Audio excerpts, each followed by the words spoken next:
We all fear something. It's a natural part of being human. Fear can be a very destructive emotion that has far-reaching consequences in our lives. We spend countless hours worrying and stressing over events and scenarios that have a 99% probability of never actually happening. Fear can manifest in many ways, from the mild apprehension we feel when going on an interview to extreme terror when facing death or some other kind of tragedy. Fear often takes control of our lives and causes us to obsess over what might happen should our fears come to pass. We become so focused on trying to avoid the worst that we put in tremendous effort to make sure that the circumstances never occur.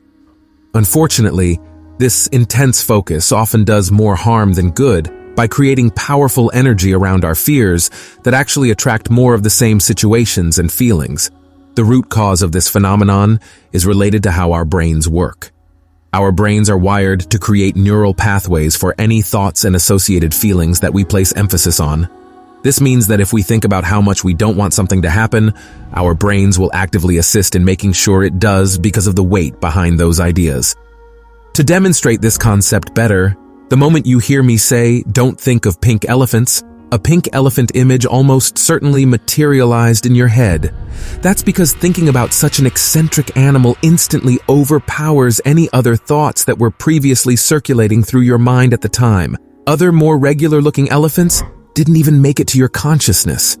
If we obsess with our worries and apprehensions, they may magnify and become increasingly likely to occur due to us blocking out all positive possibilities or ideas for solutions. For example, if you're afraid of public speaking, you may find yourself worrying about embarrassing yourself during a presentation at work or school. By constantly dwelling on this possibility and picturing it unfolding over and over again in your mind, you end up creating an energetic trail between you and your fear, which leads right back into reality. The more time you spend ruminating on this fear, the stronger it becomes until finally it manifests itself as a reality, either through making mistakes while speaking or avoiding public speaking altogether due to your fear of it coming true. It's a self-fulfilling prophecy. This concept applies not only to specific situations like public speaking, but also to life in general as well. When you have strong negative beliefs about yourself, such as "I'm not worthy" or "I'll never amount to anything," then those same beliefs will be mirrored back at you through various experiences throughout life, validating your pessimistic outlook and reinforcing those negative patterns even further within your subconscious mind. Another instance where this idea comes into play is with relationships between people, as well as relationships with ourselves. If someone has deep-seated feelings of insecurity or self-doubt, they may attract people who reflect their own low self-worth back at them by becoming abusive or dismissive towards them in order to reaffirm those beliefs about themselves within their own minds. Alternatively, if someone has strong beliefs about being rejected by others, they may find themselves unconsciously seeking out relationships where they know they will be rejected, regardless, just so they can validate these beliefs and maintain their sense of security in knowing they were right all along, thus proving their suspicions true yet again. Dwelling on your fears is a self-fulfilling prophecy. Heck, thinking about potential positive outcomes is a self-fulfilling prophecy. The more we pay attention to our anxieties and worries, the more likely it is that they will come to fruition. The more we pay attention to potential positive outcomes, the more likely it is that they will come to fruition.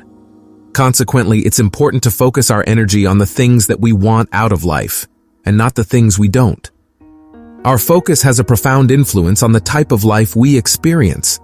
It serves as both a magnifying glass and a magnet, consistently guiding us to experiences that either reflects or reproduce our chosen thought patterns. Think positively and positive energy will be attracted. Think negatively and you'll start to experience more of what gives us discomfort. What we think about, talk about, and concentrate on determines what we create in our lives. By directing our attention toward certain things through focus and clarity of intention, we are in a sense amplifying them and inviting more opportunities for ourselves to embrace these same qualities. So the next time you feel that elephant enter your mind, don't give it too much attention or energy. Instead, turn your focus on what you want out of life and believe that it will come true, because In all likelihood, it will.